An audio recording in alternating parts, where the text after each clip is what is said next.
Hello students, आपके अपने YouTube channel we winners में आपका बहुत बहुत स्वागत है। हम लोग जिस पेपर को देख रहे हैं उसका नाम है साइकोलॉजिकल पर्सपेक्टिव ऑफ एजुकेशन, यानी शिक्षा के मनोवैज्ञानिक परिप्रेक्ष्य। तो इसमें हम लोगों ने अभी तक जो वीडियो देखे हैं उसमें हमने देखा है कि मनोविज्ञान क्या है, फिर शिक्षा मनोविज्ञान क्या है, उसका अर्थ देखा, उसकी हम लोगों ने विशेषताएं देखी, परिभाषाएं देखी। फिर हम लोगों ने शिक्षा मनोविज्ञान के ऊपर देखा कि उसके उद्देश्य क्या हैं, उसका क्षेत्र क्या है, उसकी प्रकृति क्या है, ठीक है ना, उसकी उपयोगिता क्या है, उसका महत्व क्या है, ठीक है। तो इन सारी चीज़ों को और निहितार्थ को भी देखा। तो जब हमने इन सारी चीज़ों को देखा है तो अब हम अपने अगले पॉइंट पे बढ़ते हैं कि शिक्षा मनोविज्ञान के अध्ययन की विधियाँ क्या होती हैं। तो आज का वीडियो हम लोग स्टार्ट करते हैं। मैं हूं आकांक्षा और आज हमारा टॉपिक है कि शिक्षा मनोविज्ञान के अध्ययन की विधियाँ, ठीक है। तो स्टार्ट कर लेते हैं हम लोग। देखिए, ये सारी वीडियो को मैंने एक पेज पे कवर किया हुआ है, आप इसको ध्यान से देखिएगा। आप चाहें तो इसको कहीं पर नोट डाउन भी कर सकते हैं। शिक्षा मनोविज्ञान की अध्ययन विधियाँ, methods of studying educational psychology. तो सबसे पहले तो आप ये समझ लीजिए कि अध्ययन विधियों से यहाँ क्या मतलब है। अध्ययन विधियों का क्या मतलब है, शिक्षा मनोविज्ञान क्या करता है। आपने देखा कि शिक्षा मनोविज्ञान शैक्षिक परिस्थितियों में क्या करता है, विद्यार्थी के या टीचर के या जो भी व्यक्ति शिक्षा मनोविज्ञान शिक्षा के क्षेत्र में हैं उनके व्यवहार का अध्ययन करता है और वहाँ आने वाली समस्याओं का समाधान करता है। तो इन समस्याओं के समाधान के लिए, अध्ययन के लिए हमें कैसे जो है वो कोई चीज़, कोई आंकड़े मिलेंगे, क्योंकि हम किसी आधार पे ही तो कोई समस्याओं का समाधान करेंगे। पहले समस्या पूछेंगे तब समाधान बताएंगे। तो ये जो प्रोसेस है वो कैसे होगा, वो इन अध्ययन विधियों के माध्यम से होगा। तो इन विधियों के माध्यम से ही हम शिक्षा मनोविज्ञान के क्षेत्र में काम करते हैं, आगे बढ़ते हैं, ठीक है ना। तो देख लेते हैं क्या है विधियाँ। पहला है अंतर्निरीक्षण या अंतर्दर्शन विधि, इंट्रोस्पेक्टिव मेथड। इसका डिटेल हम अभी आपको पढ़ा देंगे, केवल अभी नाम देख लीजिए। बाह्य निरीक्षण या बहिर्दर्शन विधि, ऑब्जर्वेशन मेथड। नेक्स्ट है प्रयोगात्मक विधि, एक्सपेरिमेंटल मेथड। उसके बाद नेक्स्ट है व्यक्ति इतिहास विधि, केस हिस्ट्री मेथड, ठीक है। फिर है गाथा वर्णन विधि, एनेक्डोटल मेथड।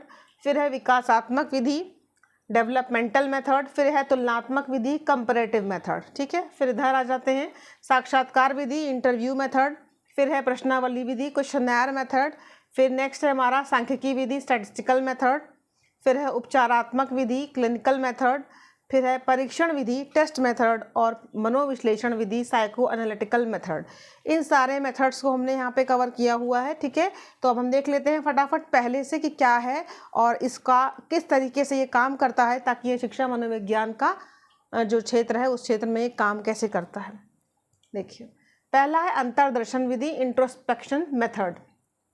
अंतर्दर्शन विधि, पहले इसको देखिए क्या लिखा है। इस विधि का प्रयोग प्राचीन समय में अधिक होता था, किंतु आज इस विधि को वैज्ञानिक नहीं माना जाता, इसलिए इसका प्रयोग कम होता है, ठीक है। दूसरा पॉइंट, अंतर्निरीक्षण का तात्पर्य है अपने आप में देखना, टू लुक विद इन और सेल्फ ऑब्जर्वेशन।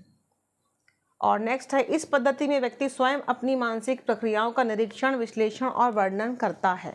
ये 4 पॉइंट हमने देखे। तो सबसे पहले तो भाई देखिए कि इसका तात्पर्य ये है अपने आप में देखना। इंट्रोस्पेक्शन का मतलब होता है कि हम अपने आप को देखें, अपने अंदर चलने वाले विचारों को देखें। कई बार ऐसा होता है कि आप दूसरों को देखते हैं, लेकिन यहाँ पर हम केवल अपने अंदर की बातों की, विचारों की बात कर रहे हैं। हम किसी पर क्या चीज़ सोचते हैं, किस तरीके के विचार रखते हैं, ठीक है। तो अपनी मानसिक क्रियाओं का निरीक्षण, विश्लेषण और वर्णन। अगर आपसे कहा जाए कि आप भाई क्या सोचते हैं इस विषय पर, या अगर आपने ये काम किया तो आपने कैसा महसूस किया, तो वो जो आपने महसूस किया उसको कहा गया है इंट्रोस्पेक्शन। पर चूँकि ये चीज़ जो हम महसूस करते हैं ये क्या है, ये सब्जेक्टिव है, क्योंकि हम इस बारे में कोई प्रमाण तो दे नहीं सकते। हो सकता है हमने ये चीज़ महसूस ही ना की हो, पर हमने ऐसे ही बोल दिया हो, क्योंकि हमें जो महसूस किया वो प्रस्तुत करने में अच्छा नहीं लग रहा था, तो हमने अच्छे अच्छे शब्दों में कुछ और बयान कर दिया। तो हम इस बात का कोई प्रमाण प्रस्तुत नहीं कर सकते कि हमने वही महसूस किया जो बोला। इसका मतलब ये है कि ये वैज्ञानिक विधि नहीं थी। विज्ञान क्या होता है, प्रमाण देता है, पर हम प्रमाण तो दे ही नहीं सकते ना। कई बार हम खुश होते हैं पर हम ऊपर से दिखा रहे हैं कि हम दुखी हैं, या हम दुखी हैं पर हम दिखा रहे हैं कि खुश हैं, तो इस बात का कोई प्रमाण नहीं है कि आपके मन में क्या चल रहा है। इसलिए इसका प्रयोग कम होता है, क्योंकि ये वैज्ञानिक नहीं है। और आज की डेट में हम लोग किन चीज़ों को प्रेफर करते हैं, वैज्ञानिकता को, और शिक्षा मनोविज्ञान में वैज्ञानिक चीज़ों को या वैज्ञानिक आधार को लेके आगे बढ़ा जाता है। ठीक है, आगे देखें क्या है, इसके गुण और दोष देख लीजिए। सबसे पहले गुण, यह सरल और प्राचीन विधि है। भाई इजी तो है ही है, क्योंकि आपने जो देखा, जो समझा, उस चीज़ को आपने बता दिया कि हमने ये महसूस किया, तो इसलिए ही सरल है। और प्राचीन भी है, क्योंकि बहुत समय पहले इसका यूज़ होता था। इस विधि का प्रयोग किसी भी समय और किसी भी स्थान पर किया जा सकता है। बिल्कुल, हम कहीं पर भी बैठ करके अपने विचारों का विश्लेषण कर सकते हैं। हमें इसके लिए किसी स्पेशल जगह की या समय की ज़रूरत नहीं होती है। और इसका प्रयोग का बार बार करने से, इसको यूज़ करने से विचार शक्ति बढ़ती है। जब आप किसी चीज़ पे बार बार सोचते हैं तो क्या करते हैं, और अच्छा सोच पाते हैं। ठीक है, पर इसके कुछ गुण भी थे तो दोष भी थे। पहला, इस विधि में वस्तुनिष्ठता का अभाव होता है। मतलब ये कि वस्तुनिष्ठता का मतलब यही है कि जो आपके अंदर था आपने वही प्रस्तुत किया, ये ज़रूरी नहीं है वस्तुनिष्ठता। और यहाँ पर इस चीज़ का अभाव था। मानसिक क्रियाओं का निरीक्षण असंभव है, क्योंकि वे अस्पष्ट होती हैं, अस्थिर होती हैं। बिल्कुल, मानसिक क्रियाएं क्या होती हैं, अभी कुछ सोचा, थोड़ी देर बाद कुछ और विचार आने लग गया, तो इस तरीके से क्या होती है, वो अस्थिर होती हैं। हम कभी किसी चीज़ पे कुछ सोचते हैं, फिर थोड़ी देर बाद विचार तुरंत ही बदल जाते हैं, तो हम खुद नहीं समझ पाते कि हम क्या सोच रहे हैं। अभी तो हम ये सोच रहे थे, अभी हम ये सोचने लग गए। तो ये अस्थिर हैं और अस्पष्ट भी हैं, क्लियर नहीं है। छोटे बालकों तथा मानसिक रोगियों पर इसका प्रयोग नहीं किया जा सकता, केवल सामान्य व्यक्ति इसका प्रयोग कर सकते हैं। छोटे बालक, अब छोटे बच्चे तो बिल्कुल नहीं समझ पाते हैं कि वो क्या सोच रहे थे। कई बार उनसे पूछिए तो उसी सवाल पे उन्होंने बोला हाँ, थोड़ी देर बाद वो उसी सवाल बोलेंगे ना। इसका मतलब वो नहीं समझ पाते। मानसिक रोगी, जो मेंटली पूरी तरीके से हेल्दी नहीं है, वो व्यक्ति भी अपने मानसिक क्रियाओं का अध्ययन नहीं कर सकता। तो सामान्य व्यक्ति और जो थोड़ा मैच्योर हो, बड़ा हो, वही इसका यूज़ कर सकता है। इसलिए ये इसके दोष हैं। नेक्स्ट है बाह्य निरीक्षण या बहिर्दर्शन, ऑब्जर्वेशन मेथड। ठीक है, तो यहाँ पर हम देखते हैं कि इस विधि में अध्ययनकर्ता व्यक्ति के व्यवहार और क्रियाओं का निरीक्षण अपने पूर्व अनुभवों के आधार पर करता है। इसमें बाह्य रूप से जो कुछ दिखाई देता है उसका निरीक्षण किया जाता है और उसी के आधार पर उसकी मानसिक स्थिति का ज्ञान प्राप्त किया जाता है। यहाँ पर आप देख रहे हैं ऑब्जर्वेशन। ऑब्जर्वेशन का मतलब होता है कुछ भी देखना, किसी चीज़ को दूर से देखना, यानी कि जो कुछ भी दिखलाई पड़ता है उसका निरीक्षण किया जाता है और उस अपनी मेंटल लेवल के आधार पर, जैसे हम किसी चीज़ को देख रहे हैं तो कहीं ना कहीं हम अपने मानसिक स्थिति का हम अपने आधार पर जो दृष्टिकोण रखते हैं उसके आधार पर हम सामने वाले को वॉच कर रहे हैं। तो हम जब देखते हैं और फिर उसी के आधार पर सामने वाले की मानसिक स्थिति का और अन्य सारी चीज़ों का आधार का पता लगाते हैं। ठीक है, तो किसी चीज़ को बाहर से देखना, उसको देख करके कोई निर्णय लेना कि वो क्या कर रहा है, क्या वो खुश है क्या, या उसके बारे में कोई भी डिसीजन लेना देख करके। ठीक है ना, तो ये हो गया ऑब्जर्वेशन। ऑब्जर्वेशन एक लंबे समय तक भी होता है। जैसे हम लोग देख रहे हैं दिन भर किसी की दिनचर्या को आप देखिए तो आप खुद भी बता पाएंगे कि हाँ, वो उसका लाइफ इस तरीके से टाइम टेबल में शेड्यूल्ड है। इसका मतलब देखना। अब अगर इसके गुण की बात कर लें तो ये सरल विधि है। बिल्कुल ऑब्जर्व करने के लिए आपको कोई प्रॉब्लम नहीं है, आप बैठ के किसी को आराम से देख सकते हैं। नेक्स्ट है, इस विधि से कई व्यक्तियों का अध्ययन एक साथ किया जा सकता है। बिल्कुल, इसमें हम एक साथ बहुत सारे लोगों को भी एक साथ देख सकते हैं और उसके आधार पर कोई निष्कर्ष पर पहुंच सकते हैं। ठीक है, नेक्स्ट है ये वस्तुनिष्ठ और विश्वसनीयता है। बिल्कुल, यहाँ पर हम कुछ देख रहे हैं तो वो चीज़ें जो वो दिनचर्या में कोई कर रहा है या कुछ बता रहा है या कोई चीज़ सामने आपकी है, तो जब आप उन चीज़ों को बार बार देखते हैं तो वो क्या हो जाती है, विश्वसनीयता हो जाती है कि हाँ, ये पक्का हो जाता है। अगर लगातार बहुत दिनों तक हम किसी व्यक्ति का ऑब्जर्वेशन करें तो हम तय कर लेंगे कि हाँ, वो इस टाइम पे ये काम करता है, तो पक्का हो गया ना। इसलिए विश्वसनीयता भी इसके आधार पर हो सकती है।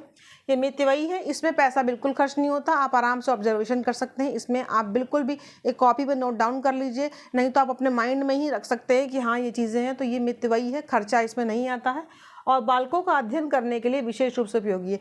यहाँ पर हम शिक्षा मनोविज्ञान की बात कर रहे हैं तो उसमें ये स्टूडेंट के बारे में कि उनको ऑब्जर्व करके उनकी प्रॉब्लम को सोल्यूशन निकालने के लिए ये विधि सरल है और क्या है, इकोनॉमिकल है। ठीक है, नेक्स्ट है, इसके दोष देख लेते हैं क्या है।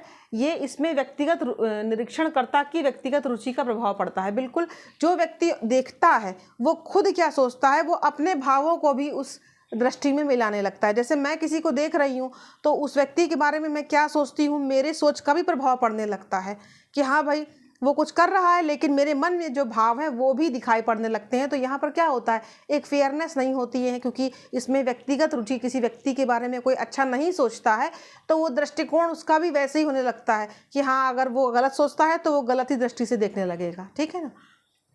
इसमें विषयी जिसका निरीक्षण किया जाता है वो अपने व्यवहार को स्वाभाविक रूप से प्रकट नहीं करता, अतः उसके वास्तविक व्यवहार का सही अध्ययन कभी कभी नहीं हो पाता। बिल्कुल, कई बार जब हमें पता लग जाता है कि कोई हमें देख रहा है तो हम डुप्लीकेट बिहेवियर दिखाने लग जाते हैं, ओरिजिनल नहीं दिखाते।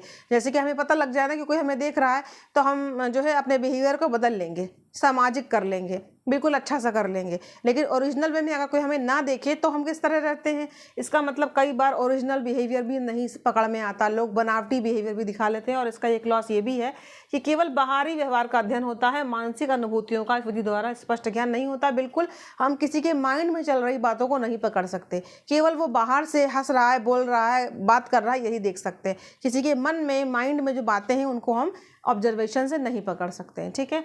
नेक्स्ट विधि देखिए हमारी कौन सी है, प्रयोगात्मक विधि, एक्सपेरिमेंटल मेथड। देखिए एक्सपेरिमेंटल जैसे नाम से पता लग रहा है, एक्सपेरिमेंट, यहाँ पे एक्सपेरिमेंट होता है। एक्सपेरिमेंट, और एक्सपेरिमेंट कहाँ होता है, साइंस में। और साइंस कैसा होता है, बिल्कुल सिस्टमैटिक होता है और वहाँ पे प्रमाण प्रस्तुत किए जा सकते हैं। ठीक है।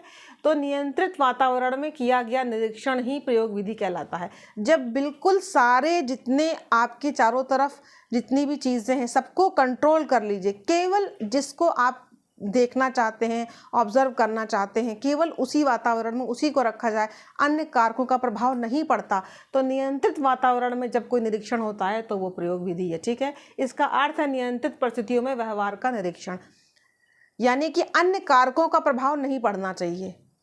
कई बार ऐसा होता है कि कोई व्यक्ति जो है नॉर्मल तरीके से बिहेव कर रहा है, लेकिन अगर बहुत गर्मी पड़ रही है तो उसका बिहेवियर ऑटोमेटिकली उस गर्मी की वजह से प्रभावित होने लगेगा और आप एक्चुअल नहीं देख पाएंगे कि वो क्या चाहता था। ठीक है ना।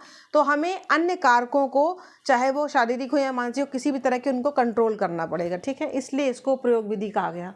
इस विधि में नियंत्रित और उपयुक्त वातावरण उत्पन्न करके विषय के व्यवहारों का निरीक्षण किया जाता है। यह हम कह सकते हैं कि नियंत्रित अवस्था में व्यक्ति की अनुभूति और व्यवहार का अध्ययन करने की विधि प्रयोगात्मक विधि है। यहाँ पर एक वातावरण नियंत्रित होता है। ठीक है ना। ऐसा वातावरण जो हम चाहते हैं ऐसा वातावरण हम बनाते हैं, कंट्रोल्ड एनवायरनमेंट को बनाते हैं। यह विधि कार्य कारण संबंध की स्थापना में सहायक है। कॉज इफेक्ट रिलेशनशिप, बिल्कुल इस के कारण ही ये प्रभाव हुआ। हम कैसे कह सकते हैं, जब बाकी सारे कारकों को हम नियंत्रित कर लेंगे तभी हम कह सकते हैं कि इसकी वजह से ये घटना घटी, क्योंकि हमें पक्का पता है कि इस पे किसी और कारक का प्रभाव नहीं पड़ा, सिर्फ इसी का प्रभाव पड़ा, इसीलिए हम कॉज इफेक्ट रिलेशनशिप पक्की तौर पे कह सकते हैं। लेकिन अगर बहुत सारे कारकों का प्रभाव पड़ रहा है तो हम नहीं कह सकते ना कि इसी का प्रभाव पड़ा। इसीलिए कंट्रोल्ड सिचुएशन है, बाकी सबको नियंत्रण में रख करके हम ये कार्य करते हैं। ठीक है। अब इसमें 3 तरह के चर होते हैं। अगर प्रयोगात्मक विधि को हम थोड़ा और अच्छे से देख लें तो यहाँ पर एक है स्वतंत्र चर, इंडिपेंडेंट वेरिएबल। इस कोटि के चर का दूसरे चर पर प्रभाव पड़ता है, यानी कि इंडिपेंडेंट वेरिएबल ही एक ऐसा वेरिएबल होता है इसमें जिसका प्रभाव दूसरे पे पड़ता है। एक है आश्रित चर, डिपेंडेंट वेरिएबल। इस चर पर स्वतंत्र चर का प्रभाव पड़ता है, यानी कि इस पर जो है इसका प्रभाव पड़ता है। ठीक है। एक इंडिपेंडेंट हो गया, इसका प्रभाव पड़ता है किस पर, इस पर। ठीक है। और एक होता है मध्यवर्ती चर, कंपाउंडिंग वेरिएबल। ये इन दोनों के बीच में होता है। अब इन दोनों के बीच में ये होता है, इसीलिए हमें इसको कंट्रोल करना पड़ता है। जब ये कंट्रोल्ड हो जाएगा तब इन दोनों के बीच में अगर कोई रिलेशनशिप है तो हमें पक्का पता है कि इसकी वजह से ही ये हुआ, क्योंकि हमने इसको कंट्रोल कर लिया। तो यहाँ पर अन्य कारकों को कंट्रोल कर लिया जाता है, इसीलिए इसको एक्सपेरिमेंटल मेथड कहा जाता है। ठीक है। चूंकि यहाँ पर वैज्ञानिक विधि है इसीलिए ये क्या है, वस्तुनिष्ठ विश्वसनीय भी होगी। अभी आगे देख लीजिए इसको। प्रयोगात्मक विधि के गुण और दोष। गुण इसका ये है कि वस्तुनिष्ठ है, वैज्ञानिक है, विश्वसनीय है। बिल्कुल, क्योंकि यहाँ पर क्या है, सब कुछ कंट्रोल्ड है, कोई भी चीज़ ऐसी नहीं है, आपको पक्का पता है कि इसकी वजह से ही ये घटना घटी, इसीलिए ये वैज्ञानिक है, वस्तुनिष्ठ है, विश्वसनीय है। ठीक है। ये इसके द्वारा भविष्यवाणी संभव है। बिल्कुल, भविष्यवाणी कौन करता है, भविष्यवाणी साइंस करता है, क्योंकि साइंस को पता है कि 10 बार ऐसा हुआ है तो 11वीं बार ऐसा होगा। वो यूं ही नहीं कह देता। जैसे मौसम आप देखते हैं कि मौसम आज बारिश होगी, तो वो यूं ही तो नहीं कहते थे ना, अपने टूल्स के आधार पर कहते हैं कि हाँ आज मौसम बारिश का है, आंधी का है, भविष्यवाणी करते हैं ना, वो तो साइंस ही होती है। इसीलिए ये भी एक्सपेरिमेंटल मेथड साइंस का ही एक जो है एकदम एक्सट्रीम क्लास का बढ़िया सा एक क्या है मेथड है। इसीलिए इसमें हम क्या कर सकते हैं, भविष्यवाणी कर सकते हैं। ठीक है, इस विधि द्वारा पुनरावृत्ति की जा सकती है। बिल्कुल हमें पता है जब इसके कारण ये हुआ है तो पुनरावृत्ति की जा सकती है, क्योंकि हमें पता है कि इस सिचुएशन को हम अगर हैंडल करेंगे इस तरीके से तो यही रिजल्ट आएगा। तो रिपीटेशन संभव है यहाँ पर। ठीक है, प्रमाणीकरण संभव है, बिल्कुल साइंस है तो हम प्रमाण दे सकते हैं। ठीक है, इसलिए ये इसके गुण हो गए। दोष की बात कर लें तो इस विधि में वातावरण को नियंत्रित करने में कठिनाई होती है, बिल्कुल, और प्रयोज्य की मानसिक अवस्था को प्रभावित करने वाले सभी कारकों को नियंत्रित करना असंभव है। वातावरण को नियंत्रित करना एक कठिन काम होता है, क्योंकि हम जब लैब में करते हैं फिजिक्स केमिस्ट्री बायो वाले एक्सपेरिमेंट, तो वहाँ पे केमिकल की सिचुएशन होती है, वहाँ पर आप एटमॉस्फेयर को अपने हिसाब से कंट्रोल कर सकते हैं, लेकिन किसी मनुष्य के मस्तिष्क को और उसके व्यवहार को हम कंट्रोल नहीं कर सकते। ठीक है, इसीलिए ऐसे वातावरण को नियंत्रित करना मुश्किल होता है। इस विधि का प्रयोग प्रयोगशाला की अस्वाभाविक परिस्थिति में होता है। बिल्कुल, आप लैब में कुछ करते हैं तो लैब में आप जो करते हैं वहाँ इंसान नहीं होता, वहाँ आप एक केमिकल के ऊपर रिजल्ट देख रहे होते हैं, किसी मशीन के ऊपर रिजल्ट देख रहे होते हैं, लेकिन जब हम इंसान के ऊपर काम करते हैं तो वो कंट्रोल नहीं हो सकता। ये इसका सबसे बड़ा नुकसान है। भौतिक, रसायन एवं प्राकृतिक विज्ञानों के अनुसंधान कार्यों में इसका अधिक प्रयोग होता है। बिल्कुल, ये एक्सपेरिमेंटल फिजिक्स केमिस्ट्री बायो वगैरह में ज़्यादा यूज़ होता है। मनुष्य पे इसके प्रयोग संभव नहीं है, क्योंकि हम इंसान के ऊपर इंसान को कंट्रोल नहीं कर सकते, वो अपने हिसाब से ही कार्य करेगा। और जब मनुष्य अपने हिसाब से काम करता है तो अनकंट्रोल्ड सिचुएशन में हम कभी भी ये नहीं कह सकते कि इसकी वजह से ही ये घटना घटी। ठीक है ना, चलिए आगे देख लेते हैं। नेक्स्ट विधि व्यक्ति इतिहास विधि, case history oblique study method. हमने केस स्टडी और केस हिस्ट्री को ऐसे क्यों कहा है? केस हिस्ट्री का मतलब यही होता है, स्टडी मतलब ये अध्ययन ही होता है, केस अध्ययन ही होता है, लेकिन उसमें हम उसकी हिस्ट्री लेते हैं, इसको केस इतिहास विधि भी कह देते हैं। ठीक है, इस विधि के द्वारा व्यक्ति के गुण, दोष और असामान्यताओं का अध्ययन किया जाता है। इसमें व्यक्ति विशेष के संबंध में पूरी जानकारी प्राप्त की जाती है। केस हिस्ट्री या स्टडी मेथड का मतलब ये होता है कि इसमें हम किसी भी एक व्यक्ति के बारे में, ठीक है ना, और या किसी संस्थान के बारे में, उस व्यक्ति के अंदर जो गुण हैं, दोष हैं, उसकी असामान्यताएं हैं, उन सारी सिचुएशनों के बारे में पूरा डिटेल निकालते हैं। डिटेल का मतलब होता है कि उसके आगे देखिए बताते हैं हम आपको डिटेल क्या होता है, पूरी जानकारी क्या होती है। शिक्षा मनोविज्ञान अपराधी, इसमें स्पेशल केस आते हैं। स्पेशल केस का मतलब हम एक आम आदमी की ज़िंदगी के तो इतिहास को खंगारेंगे नहीं। क्यों? क्योंकि हमें उसका कोई यूज़ नहीं है। हम कैसे किस व्यक्ति को उसमें देखेंगे जो स्पेशल होगा। लाइक अपराधी, अगर कोई क्रिमिनल है तो क्यों क्रिमिनल है, उसका बिहेवियर ऐसा क्यों है, या मानसिक रोगग्रस्त, वो मेंटल अगर फिट नहीं है तो झगड़ालू बहुत है, कोई झगड़ा करता है तो एबनॉर्मल है, असामाजिक हो गया। विशेष आवश्यकता वाले, इस विशेष आवश्यकता वाले मतलब जो इनको स्पेशल नीड होती है, ऐसे बच्चों को, ठीक है, चिल्ड्रन विद स्पेशल नीड इसको कहेंगे। ठीक है, और समाज विरोधी कार्य करने वाले बालक, जो सोशल वर्क जो होते हैं या समाज में जो नॉर्मल तरीके से कुछ नियम बने हैं उनका पालन करके ही हम जीते हैं, उनका पालन ना करके कुछ गलत कार्य करना। समस्यात्मक बालक, प्रॉब्लम चाइल्ड, किसी भी तरीके से समस्या क्रिएट करना, चाहे सोसाइटी में हो या क्लास में, स्कूल में हो, ऐसे बालकों के लिए उनके पूर्व इतिहास को उनके घर से, माता पिता से, शिक्षकों से, मित्रों से पूछताछ करके तथ्यों का संचय करता है। इस प्रकार के अध्ययन द्वारा वह उन कारकों को खोजता है जिसके फलस्वरूप उसका आचरण और व्यवहार असामान्य होता है।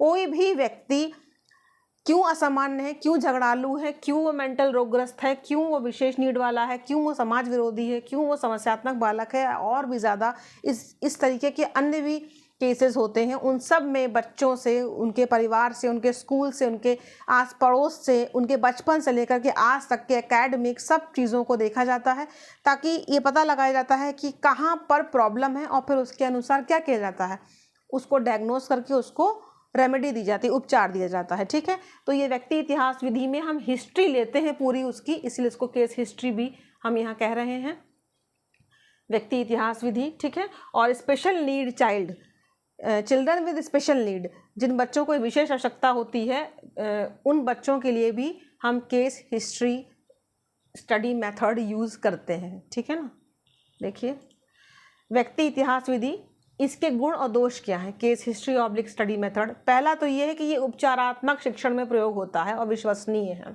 उपचारात्मक, बिल्कुल यहाँ पर ट्रीटमेंट दिया जाता है किसी एक असामान्य व्यक्ति के बारे में। जब हम पूरा डिटेल लेते हैं तो हम क्या करते हैं, उसको ट्रीटमेंट देने के लिए, उसका उपचार करने के लिए, ठीक है। इसीलिए उपचारात्मक शिक्षण में प्रयोग होता है। यहाँ पर बच्चों की बात हो रही है, स्कूल से रिलेटेड है, तो ये शिक्षण के क्षेत्र में यूज़ किया जाएगा। और विश्वसनीय भी है, क्योंकि हम जब इतने सारे आंकड़ों के आधार पर कोई रिजल्ट निकालते हैं तो विश्वसनीय भी होता है। दोष ये है कि ये व्ययशील है, क्योंकि इसमें काफ़ी समय लगता है, बिल्कुल समय लगता है। किसी की हिस्ट्री निकालने में आपको टाइम लगेगा, एक दिन में हिस्ट्री नहीं मिलेगी ना। आप सारे परिवार से, विद्यालय से सारे आंकड़े इकट्ठा कर पाएंगे, तो इसमें टाइम लगता है और खर्चा भी होता है, क्योंकि आपको इधर उधर जाना पड़ता है, डिटेल लेनी पड़ती है, तो व्ययशील भी है और समय भी लगता है। परिणाम व्यक्तिनिष्ठ होते हैं। व्यक्तिनिष्ठ का मतलब होता है कि जब हम किसी एक व्यक्ति के बारे में डिटेल निकालते हैं तो उसके रिजल्ट्स को हम दूसरे पे अप्लाई नहीं कर सकते, ये सब्जेक्टिव है, ठीक है ना, ये सब्जेक्टिव है। यानी कि अगर मान लीजिए कोई झगड़ालू बच्चे का आपने पूरा डिटेल निकाला कि वो झगड़ा क्यों करता है इतना, ठीक, सारा आंकड़ा निकाला, तो क्या आप उसके डायग्नोस को, उसके जो उपचार है सब पे लागू कर देंगे? नहीं कर सकते ना, क्योंकि वो सिंगल ऐसा बच्चा, उसके लाइफ में क्या घटना घटी, सबकी लाइफ में तो वो सिचुएशन नहीं थी। इसीलिए यहाँ पर व्यक्तिनिष्ठ है, जिसके ऊपर हमने ये किया स्टडी सिर्फ उसी के लिए है, सब पे हम इसको अप्लाई नहीं कर सकते। तो ये खर्चा तो आएगा ही, सिंगल एक व्यक्ति का उपचार आप कर पा रहे हैं, इसीलिए ये इसके दोष में काउंट होता है, ठीक है। नेक्स्ट है गाथा वर्णन या उपाख्यान विधि, एनेक्डोटल मेथड। ये आत्मकथ विधि है, बिल्कुल ये सब्जेक्टिव है। कहाँ से सब्जेक्टिव है अभी आगे देख लेते हैं। इस विधि में व्यक्ति अपने पूर्व अनुभवों या किसी घटना विशेष का पुनः स्मरण करके एक अभिलेख तैयार करता है। इस प्रकार की घटनाओं का संचय पुनः स्मरण के आधार पर होता है। उसे जो कुछ याद आता है उसका विवरण वह स्वयं तैयार करता है। इसमें क्या करता है व्यक्ति, अपने पूर्व अनुभव में कोई घटना घटी होती है उसको याद करता है और उसको लिखता है, ठीक है। तो कैसे हम मेमोरी अपनी इसको क्या करते हैं, मेमोरी में रखते हैं और याद करते हैं और लिखते हैं, ठीक है, उस डिटेल को लिखते हैं। उन घटनाओं का संचय करके उसकी परस्पर तुलना की जाती है और अंत में निर्णय लिया जाता है। आपके जीवन में जो घटनाएं घटी उनको आप देखते हैं, एनालिसिस करते हैं, विश्लेषण करते हैं, तुलना करते हैं और उसके बाद उसको अंत में सोचते हैं कि ऐसा क्यों हुआ। तो ये एक व्यक्ति का पर्सनल है, हम किसी दूसरे व्यक्ति के ऊपर उसको नहीं लागू कर सकते, इसलिए ये आत्मगत है, सब्जेक्टिव है, ठीक है। क्योंकि ये हमारे जीवन की प्रॉब्लम थी ना, हमारे जीवन में क्या हुआ, कैसी घटना घटी, तो ये व्यक्तिगत हो गया ना। अब जरूरी तो नहीं कि जो मेरे जीवन में घटना घटी हो वो सबके जीवन में घटना घटी हो। मान लीजिए कि मेरे पास पैसे का प्रॉब्लम था, तो क्या लाइफ में सबके पास पैसे का ही प्रॉब्लम होगा? नहीं, ऐसा नहीं हो सकता। ये व्यक्तिगत है, क्योंकि ये आदमी अपने जीवन की घटनाओं को यहाँ पे याद करता है। इसके गुण देख लेते हैं। इसमें तथ्यों का संचय विषयी स्मरण करके स्वयं करता है और वे सही ढंग से प्रस्तुत किए जाते हैं। क्योंकि हमारे जीवन की घटनाएं हैं तो हम ही बेस्ट बता सकते हैं, इसीलिए व्यक्ति याद करता है, अच्छे से उनको प्रस्तुत कर पाता है, ठीक है। इस विधि में घटनाओं का संचय करके पुनः उसकी परस्पर तुलना की जाती है और आलोचनात्मक ढंग से तथ्यों की व्याख्या की जाती है और तब निष्कर्ष निकाला जाता है। बिल्कुल, इसमें हम बहुत सारी चीज़ों को याद करते हैं, भाई ऐसा हुआ था, नहीं ऐसा भी हुआ था, फिर इस आधार पे हमने ये किया था। अपने पुराने स्मरण को याद करते हैं, उन सब की तुलना करते हैं, उनका विवरण देखते हैं और उसके बाद किसी रिजल्ट पे हम पहुंचते हैं, ठीक है ना। तो ये इसके गुण हो जाते हैं। अब अगर दोष की बात कर लें तो पहला दोष तो यही है, जो सबसे पहला पॉइंट है कि आत्मकथ विधि है, बिल्कुल ये सब्जेक्टिव है और सब्जेक्टिव जो होता है उसका एरिया छोटा हो जाता है, क्योंकि हम जब अपने ही ऊपर लागू कर सकते हैं, तो जब तक मेरे ही जैसे सिचुएशन का व्यक्ति नहीं होगा तब तक मेरे रिजल्ट्स उस पर अप्लाई नहीं हो सकते। तो ये एक डिफ़िकल्ट है, क्योंकि हमें क्या करना होता है, सभी क्षेत्रों में, चाहे वो शिक्षा का ही क्षेत्र हो, सबका भला करने की कोशिश करनी चाहिए। यहाँ पर दिक्कत ये है कि सब्जेक्टिव है, हम क्या सोचते हैं क्या नहीं सोचते हैं, ये हमारे बारे में जो हमारे विचार हैं वो सब पे अप्लाई नहीं हो सकते, ठीक है ना। और हम पूरी तरीके से फेयर हैं कि नहीं, सही बोल रहे हैं कि नहीं, क्योंकि ये तो केवल हम ही जानते हैं। तो यहाँ पे सब्जेक्टिविटी आ जाती है, हमारे विचारों का प्रभाव पड़ने लग जाता है, ठीक है। ये विधि आत्मगत होने के कारण विश्वसनीय नहीं कही जा सकती, बिल्कुल, क्योंकि हमने जो लिखा वो केवल हम ही जानते हैं, उसे हम प्रमाणित नहीं कर सकते, ठीक। क्योंकि विषय जिन बातों को पुनः स्मरण करके व्यक्त करता है वे वास्तविक है या नहीं, इसमें संदेह होता है, बिल्कुल संदेह होता है। क्योंकि हम बता रहे हैं, केवल हम ही जानते हैं, वो तो कोई और जानता नहीं है कि मेरे जीवन में ऐसा घटा था कि नहीं घटा था, ठीक है। और सभी घटनाएं यथार्थ रूप में प्रकट नहीं हो पाती, अतः यह विधि अंतर्दर्शन विधि की भांति वैज्ञानिक और विश्वसनीय नहीं है। बिल्कुल, पहली विधि आपने पढ़ी थी ना, अंतर्दर्शन विधि, ठीक है ना, इंट्रोस्पेक्शन मेथड, बिल्कुल उसी तरीके से ये वैज्ञानिक विधि नहीं है। नेक्स्ट है विकासात्मक विधि, डेवलपमेंटल मेथड। नाम देखिए, विकासात्मक विधि है। विकासात्मक का मतलब जहाँ डेवलपमेंट हो रहा हो, जहाँ विकास हो रहा हो। पहली बात, इस विधि में व्यक्ति के विकास की विभिन्न अवस्थाओं, शैशवावस्था, बाल्य, किशोर और वयस्कावस्था तक के शारीरिक, मानसिक और सामाजिक विकास पर अध्ययन किया जाता है। चूंकि ये विकासात्मक है, विकास की बात कर रही है, तो कैसा विकास? व्यक्ति का जो सबसे पहले शैशवावस्था आती है, उसके बाद बाल्यावस्था आती है, फिर किशोरावस्था आती है, फिर वयस्कावस्था आती है, वयस्क हो जाता है व्यक्ति। उन सब के धीरे धीरे करके विकास के बारे में जानना और उसके शारीरिक, मानसिक, सामाजिक सब तरह के डायमेंशन, उसके सब तरह के आयामों को जानना, ये चूंकि हम आगे बढ़ रहे हैं, विकास कर रहे हैं, इसीलिए विकासात्मक विधि है ये, और सबका अध्ययन किया जाता है। इसके साथ साथ यह भी पता लगाया जाता है कि व्यक्ति के विकास और वंशानुक्रम तथा वातावरण का क्या प्रभाव पड़ता है, विकास की विभिन्न अवस्थाओं में किस प्रकार की मानसिक क्रियाएं होती हैं और उसका स्वरूप क्या होता है। यहाँ पर हम ये भी देखते हैं कि इन्वायरमेंटल और हेरिडिटी दो ही चीज़ें होती हैं जिनका व्यक्ति के विकास पर असर पड़ता है मुख्यतः, ठीक है। बाकी तो बहुत सारी चीज़ें होंगी, लेकिन मुख्यतः यही होती हैं। एक है वंशानुक्रम, एक होता है वातावरण। इनका क्या प्रभाव पड़ता है ये भी हम यहाँ पर देखते हैं। और विभिन्न अवस्थाओं में मानसिक क्रियाएं होती हैं, क्या होती हैं, किस तरह होती हैं, सबका विकास का स्तर क्या है, शारीरिक विकास का स्तर क्या है, मानसिक विकास का स्तर क्या है, सामाजिक क्या है, इन सब में हम ये चूँकि विकास की दर को देखते हैं, विकास के बारे में पूरा डिटेल देखते हैं, इसीलिए इसको हम लोग डेवलपमेंटल मेथड कहते हैं। इसके गुण देखिए, बालक के विकासात्मक दोषों का पता लगाने के लिए विधि बहुत उपयोगी है। बिल्कुल, जब डेवलपमेंट होता है बालक का इन सारी स्टेजेस पे, तो जहाँ जहाँ प्रॉब्लम आती है हम इस विधि से उसका अध्ययन कर सकते हैं। और इस विधि के द्वारा बालक की विभिन्न अवस्थाओं की विशेषताओं का पता लगाया जा सकता है। बिल्कुल हर स्टेज पे कुछ विशेषताएं होती हैं जिसके आधार पे हम उस स्तर को क्या करते हैं, एक्सप्लेन करते हैं, व्याख्या देते हैं, ठीक है ना। आप लोगों के कोर्स में इसके बाद डेवलपमेंट वाला ही चैप्टर है जिसमें ये सारी चीज़ें दी हुई हैं, कैसे डेवलपमेंट होता है, ठीक है। तो ये दोनों चीज़ें आप यहाँ पे गुण में रखेंगे।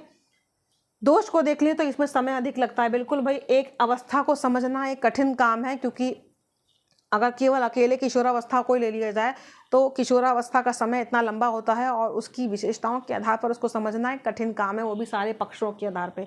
तो ये क्या है, इसमें समय लगता ही है। और किसी भी एक प्रयोगकर्ता के द्वारा किसी एक व्यक्ति की सभी क्रियाओं का अध्ययन करना अति कठिन है। बिल्कुल, एक व्यक्ति के बारे में एक ही व्यक्ति अगर सारी चीज़ों पर अध्ययन करें तो मुश्किल है, क्योंकि ये एक लंबा समय होता है और एक ही व्यक्ति के द्वारा देखा जाना इसको उचित प्रतीत नहीं होता, ठीक है। ये था आपका डेवलपमेंटल मेथड। नेक्स्ट देखिए, तुलनात्मक विधि, कंपैरेटिव मेथड, ठीक है। कंपैरेटिव मेथड की अगर बात कर ले तो जहाँ तक नाम से पता लगता है कि यहाँ पर किन दो चीज़ों की तुलना की जा रही होगी, आप ही समझ लीजिए, दो चीज़ें, ठीक है। इस विधि में पद्धति में व्यवहार संबंधी समानताओं और असमानताओं का अध्ययन किया जाता है। यहाँ पर क्या होता है, समानताएं और असमानताएं, इन सबका अध्ययन किया जाता है। इसमें विभिन्न पशुओं के व्यवहार, मूल प्रवृत्तियां, बुद्धि विकास का अध्ययन किया जाता है और उनकी मानव व्यवहार से तुलना की जाती है। हम लोग क्या करते हैं, पहले मनोविज्ञान में हम लोग पशु पर प्रयोग करते हैं और उस पशु के रिजल्ट्स को हम ह्यूमन बीइंग पे अप्लाई करते हैं, मनुष्य पे अप्लाई करते हैं। तो तुलना करते हैं पशु के व्यवहार से मानव के व्यवहार की, मानव के व्यवहार की, पशु के व्यवहार की, असमानताओं की, समानताओं की, समानताओं की, कई चीज़ों की तुलना के आधार पर ही तो हम किसी निष्कर्ष पे पहुँचते हैं, ठीक है। शिक्षा मनोविज्ञान में इस विधि से सीखने की क्रिया का अध्ययन तुलनात्मक ढंग से किया जाता है। यहाँ पे हम कई चीज़ों की तुलना करते हैं, ठीक है। मनोवैज्ञानिक इस विधि का प्रयोग करके आश्चर्यजनक तथ्यों का उद्घाटन करते हैं, जिससे व्यक्ति के व्यवहार को समझने में सहायता मिलती है। बिल्कुल, पहले हम जब इस तरह का अध्ययन करते हैं तो हम कंपैरिजन करते हैं, फिर देखते हैं कि यहाँ ऐसा था, यहाँ ऐसा नहीं है, यहाँ ऐसा है, वहाँ ऐसा नहीं है। ये तुलना के आधार पर हम निष्कर्ष पर पहुँचते हैं कि मनुष्य का व्यवहार किस परिस्थिति में ऐसा है, और ऐसा है तो ऐसा क्यों है। देखिए, गुण अगर इसके कि इस विधि के द्वारा दो समूह के व्यवहार की तुलना की जा सकती है। बिल्कुल, यहाँ पे हम तुलना करते हैं तो बिल्कुल कंपैरिजन बहुत आराम से होता है कि भाई दो लोगों का है या दो ग्रुप्स का है, पशु और मानव का है, तुलना की जाती है, ठीक है। और नेक्स्ट है, इस विधि के द्वारा पशु एवं मानव के व्यवहार संबंधित समानता एवं असमानता, ये असमानता है, असमानता का पता लगाया जा सकता है। यानी कि किसी में समानता है और असमानताएं हैं, इन सारी चीज़ों का अध्ययन भी हम इस तुलनात्मक विधि के आधार पर तुलना करके लगा सकते हैं, ठीक है। नेक्स्ट देख लेते हैं, साक्षात्कार विधि, इंटरव्यू मेथड बहुत कॉमन मेथड है, आपने सुना भी होगा। इसमें किसी समस्या के समाधान के लिए व्यक्ति से आमने सामने भेंट करके विचारों का विनिमय करने के लिए साक्षात्कार विधि का प्रयोग किया जाता है। साक्षात्कार विधि व्यक्ति की संवेदनाओं को जानने की सबसे उत्तम विधि है। यहाँ पर समाधान के लिए आमने सामने भेंट करके विचारों का विनिमय करते हैं। यहाँ पर क्या होता है, हम क्या करते हैं, पहले कुछ सवालों को चुन लेते हैं, फिर व्यक्ति से सामने बैठा करके उससे पूछते हैं। यही तो इंटरव्यू होता है कि हमने कुछ सवालों की लिस्ट बना ली और उसके बाद सामने किसी व्यक्ति को बैठा करके उससे उन सारे सवालों को पूछा। इंटरव्यू इसे ही कहते हैं। तो इंटरव्यू में 3 प्रकार है। पहला है संरचित साक्षात्कार विधि। इस विधि में प्रश्नों का निश्चित क्रम होता है। असंरचित साक्षात्कार विधि, इस विधि में प्रश्नों का क्रम अनिश्चित होता है। और नेक्स्ट है अर्ध संरचित साक्षात्कार विधि। संरचित का मतलब होता है कि यहाँ पर पहले से तय होता है कि ये प्रश्न पूछने हैं और इसी क्रम में पूछने हैं। ठीक है, ये प्रश्न पूछने हैं और इसी क्रम में पूछने हैं। पहले यही पूछा जाएगा, दूसरे नंबर पे यही पूछा जाएगा, तीसरे नंबर पे यही पूछा जाएगा। पहले से सब कुछ फिक्स होता है। ठीक है ना। असंरचित की बात करें, इसमें प्रश्नों का क्रम अनिश्चित होता है। यहाँ पे हम पहले से कुछ डिसाइड नहीं करते, जो भी हमें जैसा भी परिस्थितिवश ठीक लगता है हम वो प्रश्न पहले कर लेते हैं। और कई बार तो हम अपने मन से भी प्रश्न पूछ लेते हैं जो पहले से तय भी नहीं होते। लेकिन अर्ध संरचित की बात करें तो ये इन दोनों का मिक्सचर होता है। कुछ चीज़ें पहले से फिक्स हैं, कुछ चीज़ें पहले से फिक्स नहीं है, कुछ प्रश्न पहले से तय है, कुछ प्रश्नों को हमने परिस्थिति के अनुसार पूछ लिया। ठीक है, नेक्स्ट देख लेते हैं प्रश्नावली क्वेश्चनर मेथड। क्वेश्चनर का मतलब होता है कि क्वेश्चनर साक्षात्कार में ये होता है कि आप सामने बिठा के पूछते हैं। क्वेश्चनर का मतलब होता है कि हम कागज़ पे एक प्रश्नों की लिस्ट बनाते हैं और उसे किसी को दे देते हैं और वो बैठ के उन प्रश्नों का उत्तर लिखता है। ठीक है, चाहे वो ऑब्जेक्टिव MCQ वाला हो, चाहे डिटेल में लिखना हो, लेकिन वो कागज़ पे लिखता है। क्वेश्चनर में ये होता है। और साक्षात्कार में वो व्यक्ति बोलता है, हम पूछते हैं वो बोलता है। तो यहाँ पर इस पद्धति में किसी समस्या का अध्ययन करने के लिए कुछ सुलझे एवं संक्षिप्त प्रश्नों की एक प्रश्नावली तैयार की जाती है और इसे व्यक्ति या किसी समूह को हल करने के लिए दिया जाता है और इनसे प्राप्त उत्तरों का अध्ययन एवं वर्गीकरण किया जाता है। एक हम क्वेश्चन की लिस्ट बनाते हैं और उस क्वेश्चन को एक पेपर पे लिखते हैं और फिर किसी को सॉल्व करने के लिए दे देते हैं। ये होती है प्रश्नावली। ठीक है ना। इसके आधार पर जो निष्कर्ष और निर्णय सामान्य रीति से दिए जाते हैं वे विश्वसनीय माने जा सकते हैं। मनोवैज्ञानिक एवं सामाजिक अध्ययनों में इस पद्धति का प्रयोग बहुत किया जाता है। यहाँ पर क्या होता है, चूँकि लिख करके वो देता है डिटेल, तो हम ये मानते हैं कि उसने जो बताया वो सही बताया है। इस आधार पे बहुत सारे प्रश्नों का हमारे पास बहुत सारी प्रॉब्लम्स का सोल्यूशन निकाला जाता है और मनोविज्ञान में सामाजिक क्षेत्र में इस टूल का बहुत प्रयोग होता है। ठीक है, प्रश्नावली विधि के 4 प्रकार हैं। पहला है खुली प्रश्नावली। खुली का मतलब जहाँ पर आपकी ओपिनियन ली जाती है। ओपिनियन का मतलब होता है कि जैसे आपसे कोई सवाल किया जाएगा तो आप उसको उस प्रश्न का उत्तर कई लाइनों में लिख करके देंगे। खुली है, कुछ भी आप एक हमने लाइन पूछी पर आप उसका उत्तर 10 लाइन में देंगे, तो क्या है ये, ओपिनियन है, मत है आपका, आपने खुलकर बोला। ठीक है। प्रतिबंधित बंद का मतलब होता है जहां आपने MCQ करते हैं ना आप लोग, मल्टीपल चॉइस क्वेश्चन, जहां पे केवल एक ही आंसर होता है, वो बंद होती है। आपको कुछ डिटेल में नहीं लिखना, केवल आपको एक टिक लगाना है, एक गोला बनाना है, ऐसी प्रश्नावली। चित्रित का मतलब जहाँ जिसमें चित्र दिए हो वो प्रश्नावली, चित्र के आधार पर प्रश्न बनाए हो। और है मिश्रित का मतलब जिसमें इन सब का मिश्रण हो या इन दोनों का मिश्रण हो, 2 लोगों का मिश्रण हो, 2 का मिश्रण हो सकता है, 3 का भी हो सकता है, जैसा चाहे। मिश्रित का मतलब क्वेश्चन मिक्स्ड होते हैं, कुछ मुक्त भी हैं, कुछ बंद भी हैं। ठीक है, किसी में चित्र भी बना हुआ है, मिला दिया, मिक्स्ड कर दिया। ठीक है। नेक्स्ट है टेस्ट मेथड, परीक्षण विधि। टेस्ट मेथड का मतलब बिल्कुल जहाँ पे कोई टेस्ट होता हो, शब्द सही पकड़ लीजिए। इस विधि में व्यक्ति विभिन्नता के सिद्धांत को अधिक महत्व दिया जाता है। शिक्षा देते समय व्यक्तिगत भेदों का ज्ञान प्राप्त करना आवश्यक है। आजकल इंडिविजुअल डिफरेंसेस का बड़ा महत्व हो गया है। चूँकि हर व्यक्ति अलग सोचता है, अलग तरह का व्यक्तित्व रखता है, इसीलिए हर व्यक्ति के बारे में अगर कुछ आंकड़े चाहिए तो आपको व्यक्तिगत टेस्ट कुछ कराने पड़ेंगे कि भाई उसके आधार पे उस व्यक्ति का पर्टिकुलर डेटा निकल के सामने आए। इसके लिए कई वस्तुनिष्ठ परीक्षाएं होती हैं, तो हम टेस्ट ले लेते हैं। बुद्धि परीक्षण इंटेलिजेंस टेस्ट हो गया, व्यक्तित्व परीक्षण पर्सनालिटी टेस्ट हो गया, निष्पत्ति परीक्षण अचीवमेंट टेस्ट हो गया, अभियोग्यता परीक्षण एप्टीट्यूड टेस्ट हो गया। ये बुद्धि का परीक्षण करता है, ये व्यक्तित्व का परीक्षण करता है, ये आपने अब तक अचीवमेंट में क्या पाया उसका। ये अभियोग्यता का मतलब होता है आपके अंदर किस चीज़ की क्षमता, किस क्षेत्र में आगे जाने की क्षमता है, अभियोग्यता क्या है। ठीक है। इन परीक्षाओं के एप्टीट्यूड है ये, ठीक है ना।